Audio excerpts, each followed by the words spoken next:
মুরগিটি ভিতর থেকে যে হাওয়াটা থাকে ওটাতে একটা দুর্গন্ধ একটা গন্ধ বের হয়, খেতে পারি না, তাই আমরা ফেলে দিই। গার্জিয়ান আমাকে এভাবে বলছে যে ভাই এই কলা যদি খাওয়ান তাহলে আপনাকে কলা আগে বাচ্চার কাশির ওষুধ কিনে দিতে হবে।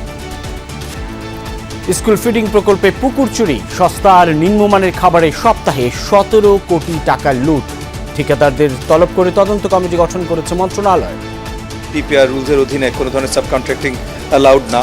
সো কোনো ধরনের সাব কন্ট্রাক্টিং যদি পাওয়া যায় যে মূল কন্ট্রাক্টর কোনো সাব কন্ট্রাক্ট দিচ্ছে, সেই কন্ট্রাক্ট ইমিডিয়েটলি বাতিল করা হবে। 3 লাখ কোটি টাকার নতুন এডিপি অনুমোদন। আগামী বাজেটে প্রতিফলন ঘটবে অর্থনীতির নতুন দৃষ্টিভঙ্গি। জোরদার হবে তদারকি কার্যক্রম। যেই প্রকল্পগুলো একটা স্তর পার হয়ে গেছে, এখন আর পিছিয়ে যাওয়ার সম্ভাবনা নেই, সেগুলো কতটুকু বাস্তবায়ন করা যাবে সেটার উপর ফার্দার রিভিউ হবে। দেশের আকাশে দেখা গেছে জিলহজ মাসের চাঁদ। 28 মে উদযাপিত হবে পবিত্র ঈদ উল আজহা। বিলুপ্ত নয়, র্যাবের জন্য নতুন আইন করার কথা ভাবছে সরকার। গুটি কয়েক মানুষের দায় পুরো বাহিনীর নয়, বললেন স্বরাষ্ট্রমন্ত্রী।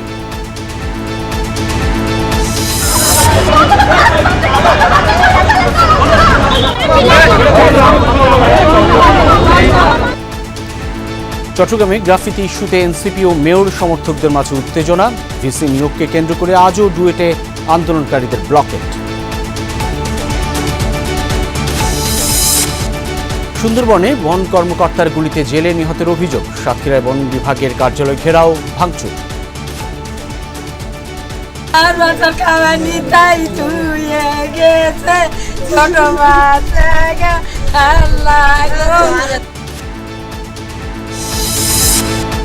এবার সহিংসতামুক্ত স্থানীয় সরকার নির্বাচনের টার্গেট সিইসির। নানা পরামর্শ দিলেন গণমাধ্যম ও রাজনৈতিক দলের প্রতিনিধিরা।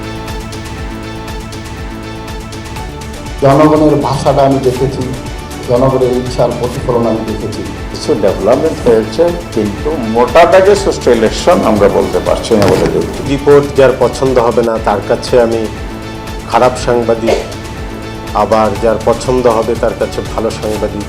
এভাবেই আমাদেরকে ট্যাগ লাগানো হয়, তকমা দেয়া হয়।